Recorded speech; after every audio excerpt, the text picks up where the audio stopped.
Welcome to episode 34 of the Book Club. I am James Levine, I'm Mohammed. and we are back. And as we come back, we wanted to revisit our Super Mario World slow run, as we're calling it. You've seen all the speed runs on YouTube, on Twitch. Well, we're doing a slow, thorough run to get a good review of the game in hindsight. Have you ever, you said last time you hadn't beat this game. Yeah, I never beat it. So it's gonna be my first time, getting really into the nitty gritty. There's definitely something about like I'm sure if I gave you like 24 hours to like write a list of all the games you've actually beat through, you probably could get a good thorough list of all of them, and then you'd probably be able to reminisce on like, oh man, I remember when I was like 12 years old and I beat this one, or like last year I finally got a chance to. There's like an accomplishment as a over the span of your career of a lifespan of gaming, of beating a game. So I'm glad I get to have this moment with you. I'm glad I get to enjoy it with you. You told me it's one of your favorites, and you spent a lot of time on it as a kid, discovering every secret. Yeah, I spent a lot of time. I have some levels that I like. This is the first one that had like the color Yoshis. Maybe the first one with Yoshi. I want to know, maybe, yeah. But yeah, there was like secret ways to get to Yoshis. As we've seen. So there are different colored Yoshis already in this? Right. Oh, Now and you you get them do- via secrets? Right. So there's certain I'm hyped. levels. I think there's like ways to get them via gameplay that I just forgot last time we played. But there's certain levels. There's like a you know those levels where you get to, and then it's usually like the haunted houses where you beat it and you go down to the normal path, or you beat it a different way and it And takes you switch this to new multiple paths, yeah. right that All the secret multi-path endings, that it yeah. kind of takes you to, eventually takes you to like a Yoshi heaven. I'm paraphrasing this. Nintendo, don't Could sue be. me. Could be. Game Informer, don't come at That'd me, be bro. Yoshi heaven. That's what we're gonna call this, is Yoshi heaven. But it's a good one. I enjoy this one. Yeah. We've enjoyed it so Yeah, far. Revisiting loving it. it. It's a good one. Yeah, it's by the genius Shigeru Miyamoto. If you're out there watching right now, make sure to follow us on TikTok, on Watch Book Club. You'll see that come up in the chat.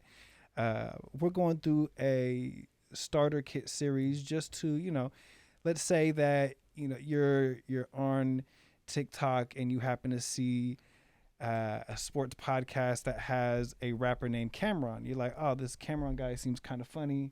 He does music. Like, what should you, we created 4 songs that you should go to get a start on it, and then explore from your own there. Just for casual conversation with your, you come across Cameron connoisseurs, you don't know what to chip in. We got a little something for you to throw in, Exactly. We're basically giving you a built-in like party trick. Could throw Right? it, yeah. It's more of like oh. your utility belt of like, you get in a conversation and somebody brings up Cameron, like, oh, Cameron Giles.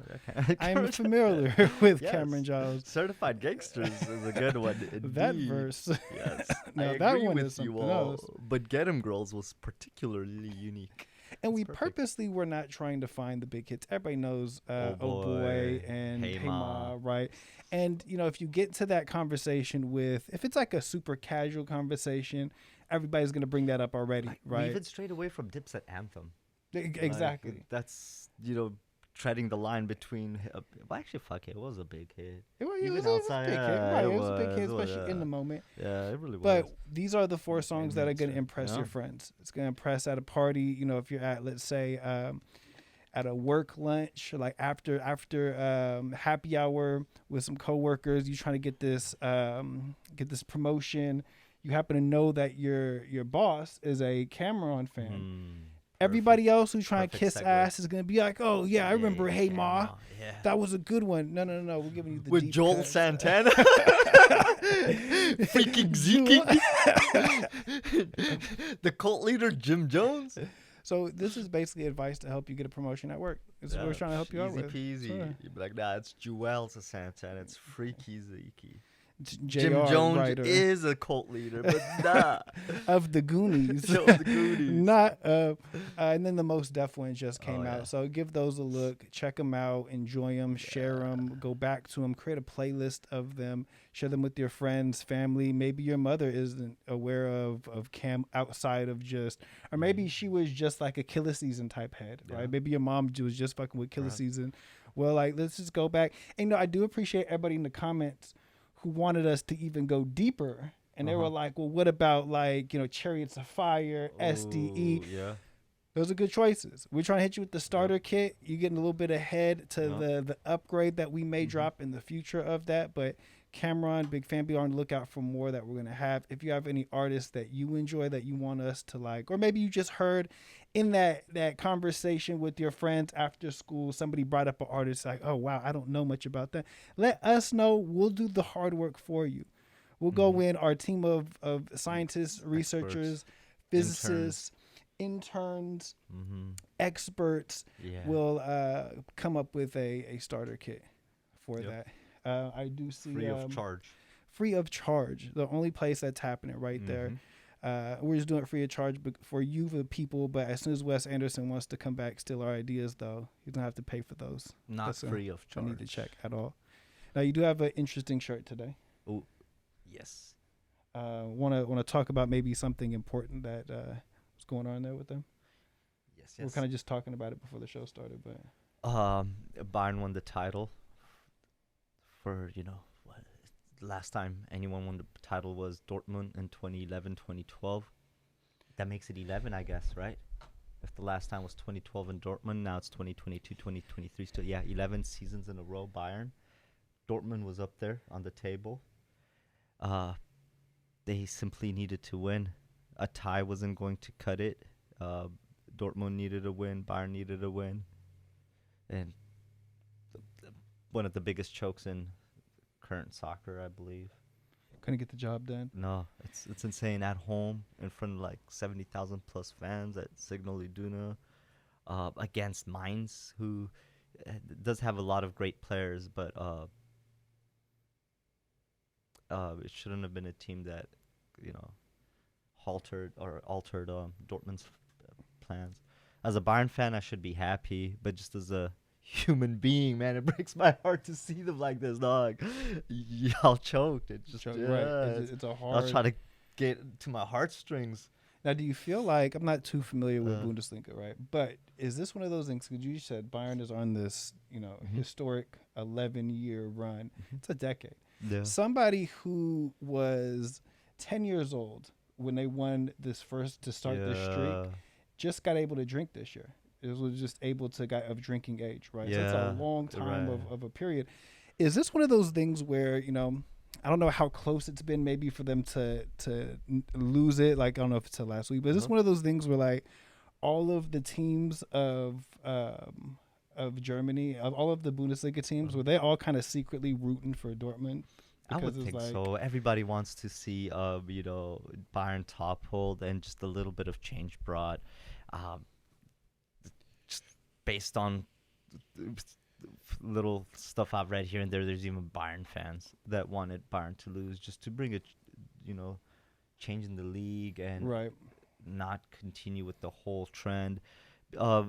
Even me, potentially, I could see the potential or the benefit, rather, of another team winning it and what it could bring for the league. Exactly.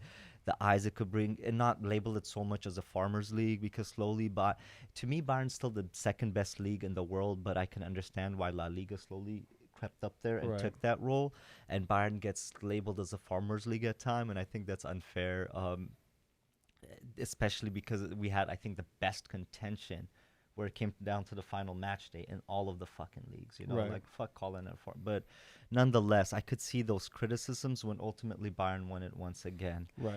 Funny enough, the Hassan Salihamidzic and Oliver Kahn. Oliver Kahn's the CEO, and Hassan is the director of sporting for Bayern. Despite the fact that Bayern won it, they both got fired right after that as well.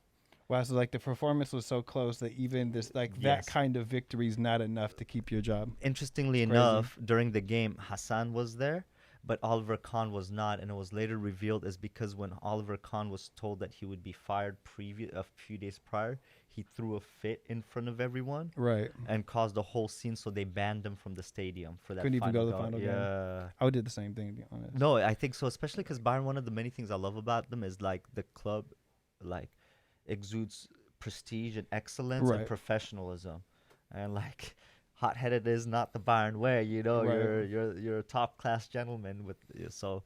That's why Hassan was there, did well, and interestingly enough, it shows you how well you take news because he's in still good terms with a lot of the people at Bayern, which leaves doors open. You know. Right, right. Yeah, yeah. Always want to leave doors open.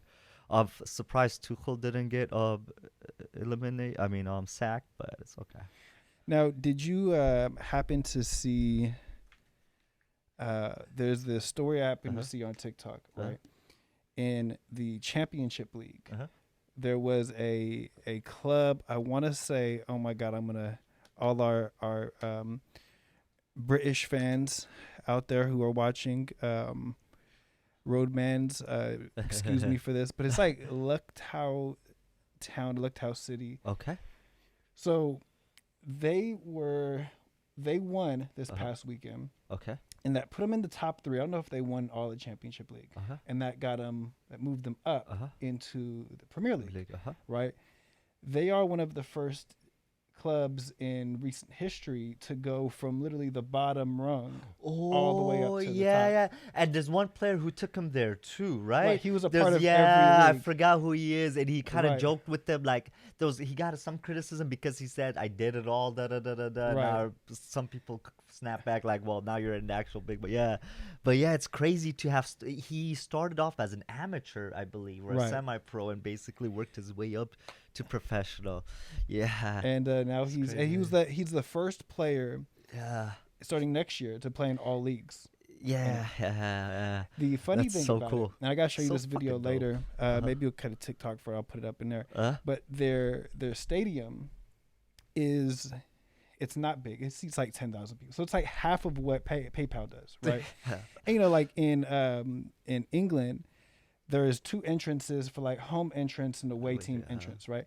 The away team entrance, like as those I've seen TikToks of people who are going to the game, as they're like walking in, you're like, you look to your left and right, and you're looking into, because it's built in a neighborhood, you're looking into like the backyards of like people's houses. So it's like this small, like almost, I wouldn't even say like a college experience, almost like a high school experience of it. And it's like, imagine next year, like Arsenal is going to be there were some spots at Milpitas, if you recall, they were kind of built like that, like fields, especially by Cordova Park. If you recall, down towards those baseball fields, Now imagine like that's it. That's Premier where League. watch the Premier. That's where you're gonna watch Man City, bro. Like you're a fucking Man City fan walking through that shit. Whoa, it's crazy, but they're gonna get that Premier League money though, broadcasting dollars. Sarah says, is there anything special about coaches' contracts? Would you have any insight on that as far as even just Bundesliga, just like how that works? Other than they could get sacked at any time, and they joke how like one of the things you're promised as a coach, like life, death, and getting sacked or something, similar like that. It almost feels like shout out to all, everybody shouts out all like the star players and everything, right? But shout out to the managers because you may get like a good, so like Pep. Right, he got a nice contract to go to Man City, right? Worked his way through different leagues and everywhere. Now he's at the top of the game, going to Champions League next year, right? Making a lot of money. They can just finish in 5th next year, and they can just fire him. Yeah, that's it. Mid-season doesn't matter. You know what I'm saying? And of course, as a player, that can always happen to you. But like, imagine like coaches are usually older, right? They got like families. They're going to buy a house in Manchester, and all of a sudden it's like, hey, put your house for sale because you're gone. We don't want you here no more. It's crazy. Yeah. No, it's tough. Luckily for them, I do feel like the good ones at least just find a job elsewhere too, and if not, they're in demand. Like Bayern's previous coach, Julian Nagelsmann, I think he was great. While he was still, managing the team, Bayern was still in the Champions League. They were still in the DFB Pokal, and everything was good. As soon as Tuchel came in, they lost in the Champions League against fucking Man City. I guess that's inevitable, but fuck it, we'll blame that on Tuchel. Right, yeah, we have somebody fault. Now, right? Yeah, as well as like losing in the FA Cup. I think against Freiburg. That in itself is not acceptable. Right. It's not no Man City. So it's little things like that. And for a while, I was hoping Chelsea would pick up Nagelsmann, but I think Chelsea just recently picked up one of their a coach anyways. Not that I'm a Chelsea fan, but I just thought it would be a good fit for that. But I just want Nagelsmann in a good spot. But yeah, it just fucking sucks because everything going wrong might not even be your issue, as it clearly was the case here. Because I mean, not that it's Tuchel's fault anywhere, but I think when you're kind of looking at you're the face of it, I guess, right? Well, not necessarily. So I will say this, and I think this is kind of in all professional sports. This kind of works the same way. Let's say a football team, right? Let's say a football team that is good, is supposed to be good. They have like a lot of star players, right? And what you have, and I'm sure it's at least similar in soccer, in all sports, you'll have the owner who will then hire because he's usually some like real estate guy who has some money, who's like making an investment in this team, right? He doesn't know much like the ins and outs of sports. He's going to hire a general manager, right? General manager is who's going to be the one who's working with agents to put together contracts and vetting guys to create a team, and he's signing players, releasing players, trading players, right? Then you have the head coach. The head coach takes these players and coaches them day to day, is with them and everything. You have your assistants, everything. Then you have your players, star players, and all that, right? When you're, let's say, like a club like Real, right? You're a $1 billion industry. Let's say you're Man U. You actually have a ticker on the S&P 500, right? You're big money, right? You have shareholders. You have a board that you have to answer to, right? So when Man U has a disappointing season, somebody has to pay for this. And more than likely, your star players are bringing in enough revenue to where, well, you can't necessarily, unless they're like the problem, that's not going to be the first on the chopping block.